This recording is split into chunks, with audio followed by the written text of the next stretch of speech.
ಸ್ನೇಹಿತರ welcome back to Mahi masters YouTube channel. ನಾನು ನಿಮ್ಮ ಮಹಿಗೌಡ ಮಾತಾಡ್ತಿರೋದು. KCET ಆ್ಯಂಡ್ ಹಾಗೇನು ನೀಟ್ ವಿದ್ಯಾರ್ಥಿಗಳಿಗೆ ಸೆಕೆಂಡ್ ರೌಂಡ್ ಕುರಿತು ಒಂದಿಷ್ಟು ಅಪ್ಡೇಟ್ಸನ್ನು ಕೊಡ್ತೀನಿ. KEA ಕಡೆಯಿಂದ ಈ ವರ್ಷ ಒಂದಿಷ್ಟು ಚೇಂಜಸ್ ಆದರೆ ಆಗಿದೆ, ಅದ್ರ ಬಗ್ಗೆನೂ ಸಹ ಅಪ್ಡೇಟ್ ಮಾಡಿ ತಿಳಿಸ್ಕೊಡ್ತೀನಿ. ವಿಡಿಯೋನ ಕಂಪ್ಲೀಟಾಗಿ ವಾಚ್ ಮಾಡಿ. ಆ್ಯಂಡ್ ಅದಕ್ಕಿಂತ ಮುಂಚೆ ನಿಮಗೂ ಮತ್ತು ನಿಮ್ಮ ಕುಟುಂಬದವರಿಗೂ ಗೌರಿ ಗಣೇಶ ಹಬ್ಬದ ಹಾರ್ದಿಕ ಶುಭಾಶಯಗಳು. ನೀವು ವಿಶ್ ಮಾಡಬೇಕು ಅಂತಂದರೆ ಕಾಮೆಂಟ್ ಬಾಕ್ಸ್ ಮೂಲಕ ವಿಶನ್ನು ಮಾಡಿ, ಖಂಡಿತವಾಗ್ಲೂ ಸಹ ನಾನು ನಿಮಗೆ ರೆಸ್ಪಾನ್ಸನ್ನು ಮಾಡ್ತೀನಿ. ಮೊದಲಿಗೆ ನೋಡಿ, ನಿಮಗೆ KCET ಆ್ಯಂಡ್ ಹಾಗೇನು ನೀಟ್ ವಿದ್ಯಾರ್ಥಿಗಳಿಗೆ ನಿನ್ನೆ ಒಂದು ಸೆಕೆಂಡ್ ರೌಂಡ್ದು ಕಂಪ್ಲೀಟ್ ಸ್ಕೆಡ್ಯೂಲ್ ಅನ್ನಾದ್ರೆ ರಿಲೀಸ್ ಮಾಡಿದ್ದಾರೆ ನಿನ್ನೆ KEA ಅಫಿಷಿಯಲ್ ವೆಬ್ಸೈಟಲ್ಲಿ. ಈ ಒಂದು ಕಂಪ್ಲೀಟ್ ಸ್ಕೆಡ್ಯೂಲಲ್ಲಿ ನೋಡೋದಾದ್ರೆ ಮೊದಲಿಗೆ ನಿಮಗೆ ಸೆಕೆಂಡ್ ರೌಂಡಲ್ಲಿ ಏನಿರುತ್ತೆ, ಡಿಸ್ಪ್ಲೇ ಆಫ್ ಸೀಟ್ ಮ್ಯಾಟ್ರಿಕ್ಸ್ ಇರುತ್ತೆ. ಓಕೆನಾ, ಸೆಕೆಂಡ್ ರೌಂಡ್ಗೆ ಯಾರೆಲ್ಲ ಪಾರ್ಟಿಸಿಪೇಟ್ ಮಾಡ್ತಿದ್ರೆ ಅಂಥ ಸ್ಟೂಡೆಂಟ್ಸ್ಗೆ ಈಗ ಸೆಕೆಂಡ್ ರೌಂಡಲ್ಲಿ ಫಸ್ಟ್ ಸ್ಟೆಪ್ಪು ಸೀಟ್ ಮ್ಯಾಟ್ರಿಕ್ಸನ್ನು ರಿಲೀಸ್ ಮಾಡ್ತಾರೆ. ಓಕೆನಾ, ಅದು ಯಾವಾಗ ರಿಲೀಸ್ ಮಾಡ್ತಾರೆ, ಇದೇ ತಿಂಗಳು 8ನೇ ತಾರೀಕು ಆದರೆ ರಿಲೀಸ್ ಮಾಡ್ತಾರೆ ಆಫ್ಟರ್ 11 AM ಅಂತ ಇದೆ. ಓಕೆನಾ, ಇಲ್ಲಿ ನೋಡಿ ಡಿಸ್ಪ್ಲೇ ಆಫ್ ಸೀಟ್ ಮ್ಯಾಟ್ರಿಕ್ಸ್ ಅಂತ ಅಂದರೆ ಈಗ ಫಸ್ಟ್ ರೌಂಡಲ್ಲಿ ಒಂದಿಷ್ಟು ಸೀಟ್ಸ್ ಆದರೆ ಆಕ್ಯುಪೈ ಆಗಿರುತ್ತೆ, ಫಸ್ಟ್ ರೌಂಡ್ ಮೂಲಕ ಅಡ್ಮಿಷನನ್ನು ತಗೊಂಡಿರ್ತಾರಲ್ವ, ಅದನ್ನು ಬಿಟ್ಟು ಇನ್ನು ನೆಕ್ಸ್ಟ್ ಸೆಕೆಂಡ್ ರೌಂಡ್ಗೆ ಎಷ್ಟು ಸೀಟ್ಸ್ ಉಳಿದಿದ್ದಾವೆ ಅಂತ ಹೇಳ್ಬಿಟ್ಟು, ಯಾವ ಕಾಲೇಜಲ್ಲಿ ಎಷ್ಟು ಸೀಟ್ ಉಳಿದಿದೆ ಅಂತ ಹೇಳ್ಬಿಟ್ಟು ಕ್ಲಿಯರ್ ಆಗಾದ್ರೆ ಆ ಒಂದು ಸೀಟ್ ಮ್ಯಾಟ್ರಿಕ್ಸಲ್ಲಿ ಗೊತ್ತಾಗುತ್ತೆ. And next payment of cost and deposit of RS 1 lakh or medical seat ಅಂತ ಹೇಳ್ಬಿಟ್ಟು ಇಲ್ಲಿ ಕ್ಲಿಯರ್ ಆಗಾದ್ರೆ ಮೆನ್ಷನ್ ಆಗಿದೆ. ಕಾಸ್ಟ್ ಆ್ಯಂಡ್ ಡೆಪಾಸಿಟ್ ಇದು ಬಂದುಬಿಟ್ಟು ಕೇವಲ ಮೆಡಿಕಲ್ ಸ್ಟೂಡೆಂಟ್ಸ್ಗೆ, ನೀಟಲ್ಲಿ ಒಂದು ಮೆಡಿಕಲ್ ಸ್ಟೂಡೆಂಟ್ಸ್ಗೆ ಅಷ್ಟೇ ಇದು ಅಪ್ಲಿಕೇಬಲ್ ಆಗಿರುತ್ತೆ. ಇದು KCET ಇಂಜಿನಿಯರಿಂಗ್ ವಿದ್ಯಾರ್ಥಿಗಳಿಗಾಗಲಿ, ವೆಟರ್ನರಿ, BSc ನರ್ಸಿಂಗ್ ಈ ಸ್ಟೂಡೆಂಟ್ಸ್ಗಾದರೆ ಇರೋದಿಲ್ಲ. ಇದು ಕೇವಲ ನೀಟ್ ಮೆಡಿಕಲ್ ವಿದ್ಯಾರ್ಥಿಗಳಿಗೆ ಈ ಒಂದು ಕಾಸ್ಟ್ ಆ್ಯಂಡ್ ಡೆಪಾಸಿಟ್ ಆಗಿರುತ್ತೆ.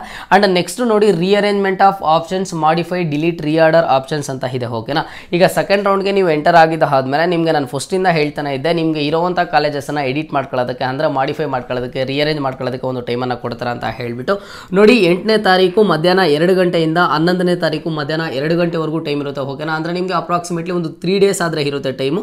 ಏನೋ ನೀವು ರಿಅರೇಂಜ್ಮೆಂಟನ್ನು ಮಾಡ್ಕೊಳ್ಳೋದಕ್ಕೆ ಒಂದು ಕಾಲೇಜಸ್ಸನ್ನು, ಓಕೆನಾ, 3 days ಆದರೆ ಟೈಮನ್ನು ಕೊಟ್ಟಿದ್ದಾರೆ. ಆ್ಯಂಡ್ ನೆಕ್ಸ್ಟ್ ನಿಮಗೆ ನೋಡಿ, ಈ ವರ್ಷ ಆಗಿರುವಂತಹ ಚೇಂಜಸ್ ಏನು ಅಂತ ಅಂದರೆ, publication of second round seat allotment provisional results ಅಂತ ಹೇಳಿಬಿಟ್ಟು ನೋಡಿ. ಯಾವ ವರ್ಷನೂ ಸಹ ಈ ರೀತಿ ಆಗಿಲ್ಲ. ಓಕೆನಾ, ಫಸ್ಟ್ ರೌಂಡಲ್ಲಿ 1 ಮಾರ್ಕ್ ಅಲಾಟ್ಮೆಂಟ್ ರಿಸಲ್ಟ್ ಅಷ್ಟೇ ಕೊಡ್ತಿದ್ರು. ಈ ವರ್ಷ ಫಸ್ಟ್ ರೌಂಡಲ್ಲಿ first mark allotment result, second mark allotment results, ಒಂದು ಫಸ್ಟ್ ರೌಂಡ್ ಪ್ರಾವಿಷನಲ್ ರಿಸಲ್ಟ್ ಅಂತ ಕೊಟ್ಟರು. ಆ್ಯಂಡ್ ಸೆಕೆಂಡ್ ರೌಂಡಲ್ಲಿ ಯಾವುದೇ ಕಾರಣಕ್ಕೂ ಯಾವುದೇ ಪ್ರಾವಿಷನಲ್ ರಿಸಲ್ಟ್ ಆಗಲಿ ಮಾರ್ಕ್ ಅಲಾಟ್ಮೆಂಟ್ ರಿಸಲ್ಟ್ ಆಗಲಿ ಯಾವುದೂ ಸಹ ಇರಲಿಲ್ಲ. ಬಟ್ ಈ ವರ್ಷ ಮತ್ತೆ ಒಂದು ಚೇಂಜಸನ್ನು ಮಾಡಿದರೆ, ನಿಮಗೆ ಸೆಕೆಂಡ್ ರೌಂಡ್ ಫೈನಲ್ ರಿಸಲ್ಟ್ಸ್ ಬರೋದಕ್ಕಿಂತ ಮುಂಚೆ ಒಂದು ಪ್ರಾವಿಷನಲ್ ರಿಸಲ್ಟ್ಸ್ ಆದರೆ ಬರುತ್ತೆ. ಓಕೆನಾ, ಪ್ರಾವಿಷನಲ್ ರಿಸಲ್ಟ್ಸ್ ಅಂತಂದರೆ ಒಂದು ಟೈಪ್ ಆಫ್ ಮಾರ್ಕ್ ಅಲಾಟ್ಮೆಂಟ್ ರಿಸಲ್ಟ್ಸೇ ಆಗಿರುತ್ತೆ ಪ್ರಾವಿಷನಲ್ ರಿಸಲ್ಟ್ಸು. ಆ್ಯಂಡ್ ನೆಕ್ಸ್ಟ್ ಅದಾದಮೇಲೆ publication of second round seat allotment final results ಕೊಟ್ಟಿದ್ದಾರೆ. ಬಟ್ ನಿಮಗೆ ಒಂದು ಡೇ ಟು ಟೈಮನ್ನು ಮೆನ್ಷನ್ ಮಾಡಿಲ್ಲ, ವಿಲ್ ಬಿ ಪಬ್ಲಿಷ್ಡ್ ಲೇಟರ್ ಅಂತ ಕೊಟ್ಟಿದ್ದಾರೆ.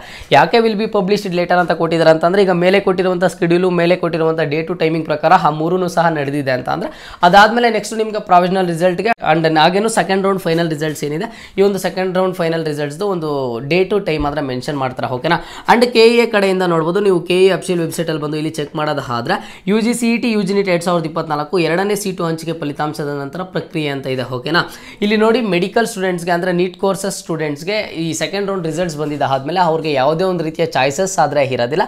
ಬಟ್ ಇಲ್ಲಿ KCET ವಿದ್ಯಾರ್ಥಿಗಳಿಗೆ ಮತ್ತೆ ಚಾಯ್ಸ್ ಎಂಟ್ರಿ ಆದರೆ ಇರುತ್ತೆ. ಓಕೆನಾ, ಈಗ ಚಾಯ್ಸ್ ಎಂಟ್ರಿ ಪ್ರೊಸೀಜರ್ ಯಾವ ರೀತಿ ಇತ್ತು, ಚಾಯ್ಸ್ 1 ಸೆಲೆಕ್ಟ್ ಮಾಡ್ಕೊಂಡ್ರೆ ಏನಾಗುತ್ತೆ, ಚಾಯ್ಸ್ 2 ಸೆಲೆಕ್ಟ್ ಮಾಡ್ಕೊಂಡ್ರೆ ಏನಾಗುತ್ತೆ, ಚಾಯ್ಸ್ 3 ಸೆಲೆಕ್ಟ್ ಮಾಡ್ಕೊಂಡ್ರೆ ಏನಾಗುತ್ತೆ, ಚಾಯ್ಸ್ 4 ಸೆಲೆಕ್ಟ್ ಮಾಡ್ಕೊಂಡ್ರೆ ಏನಾಗುತ್ತೆ ಅಂತ ಸೆಕೆಂಡ್ ರೌಂಡ್ ಫೈನಲ್ ರಿಸಲ್ಟ್ಸ್ ಬಂದಿದ್ದಾದ್ಮೇಲೆ KCET ವಿದ್ಯಾರ್ಥಿಗಳಿಗೆ ಅದೇ ರೀತಿ ಚಾಯ್ಸ್ ಎಂಟ್ರಿ ಇರುತ್ತೆ. ಯಾಕಂತ ಅಂದರೆ KCET ವಿದ್ಯಾರ್ಥಿಗಳು ಸೆಕೆಂಡ್ ಎಕ್ಸ್ಟೆಂಡೆಡ್ ರೌಂಡ್ಗೆ ಪಾರ್ಟಿಸಿಪೇಟ್ ಮಾಡ್ಬೋದು, ಬಟ್ ನೀಟ್ ವಿದ್ಯಾರ್ಥಿಗಳಿಗೆ ಸೆಕೆಂಡ್ ಎಕ್ಸ್ಟೆಂಡೆಡ್ ರೌಂಡ್ ಆದರೆ ಇರೋದಿಲ್ಲ. ಓಕೆನಾ, ಹಾಗಾಗಿ ಈಗಾಗಲೇ ಸಹ ನಿಮಗೆ ಸೆಕೆಂಡ್ ರೌಂಡ್ ರಿಸಲ್ಟ್ಸ್ ಬಂದಿದ್ದಾದ್ಮೇಲೆ ಏನೆಲ್ಲ ಪ್ರೊಸೀಜರ್ ಇರುತ್ತೆ ಅಂತ ಹೇಳ್ಬಿಟ್ಟು KEA ಅಫಿಷಿಯಲ್ ವೆಬ್ಸೈಟಲ್ಲೇ ಒಂದು PDF ಮೂಲಕ ಕೊಟ್ಟಿದ್ದಾರೆ. ಇದರಲ್ಲಿ ನಿಮಗೆ ಡೀಟೇಲ್ಡ್ ಆಗಿದೆ. ಇನ್ ಕೇಸ್ ನೀವು ಓದ್ಕೋಬೇಕು ಅಂತಂದ್ರೆ ಓದ್ಕೊಳ್ಳಿ, ಜಾಸ್ತಿ ಏನು ಕೊಟ್ಟಿಲ್ಲ, ಇಷ್ಟೇ ಕೊಟ್ಟಿದ್ದಾರೆ. ಓಕೆನಾ, ನಾನು ಈಗ ಏನು ಹೇಳಿದೆ ನಿಮಗೆ, ನೀಟ್ ವಿದ್ಯಾರ್ಥಿಗಳಿಗೆ ಚಾಯ್ಸ್ ಎಂಟ್ರಿ ಇರೋದಿಲ್ಲ, KCET ವಿದ್ಯಾರ್ಥಿಗಳಿಗೆ ಚಾಯ್ಸ್ ಎಂಟ್ರಿ ಆದರೆ ಇರುತ್ತೆ.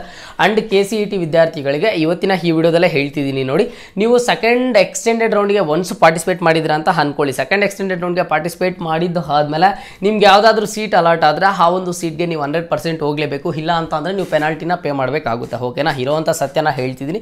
ಸೆಕೆಂಡ್ ಎಕ್ಸ್ಟೆಂಡೆಡ್ ರೌಂಡ್ಗೆ ಪಾರ್ಟಿಸಿಪೇಟ್ ಮಾಡಿದ ಆದಮೇಲೆ ನೀವೇನಾದರೂ ಕಾಲೇಜಸ್ಗೆ ಅಡ್ಮಿಷನ್ ತಗೊಂಡಿಲ್ಲ ಅಂತಂದ್ರೆ ಆಗ ನೀವು ಪೆನಾಲ್ಟಿಯನ್ನು ಪೇ ಮಾಡಬೇಕಾಗುತ್ತೆ. ಓಕೆನಾ, ಆ್ಯಂಡ್ ಇದು ಇವತ್ತಿನ ಅಪ್ಡೇಟ್ ಆಗಿತ್ತು. ಸ್ಟೂಡೆಂಟ್ಸ್ ಏನಾದ್ರು ಡೌಟ್ ಇದ್ದರೆ ಕಮೆಂಟ್ ಬಾಕ್ಸಲ್ಲಿ ಕಮೆಂಟನ್ನು ಮಾಡಿ. ಆ್ಯಂಡ್ ಇದೇ ಥರದ ಎಲ್ಲ ಹೆಚ್ಚಿನ ಅಪ್ಡೇಟ್ಸ್ಗಾಗಿ ಮಹಿ ಮಾಸ್ಟರ್ಸ್ ಯೂಟ್ಯೂಬ್ ಚಾನಲನ್ನು ಈ ಕೂಡಲೇ ಎಲ್ಲರೂ ತಪ್ಪದೆ ಸಬ್ಸ್ಕ್ರೈಬನ್ನು ಮಾಡ್ಕೊಳ್ಳಿ.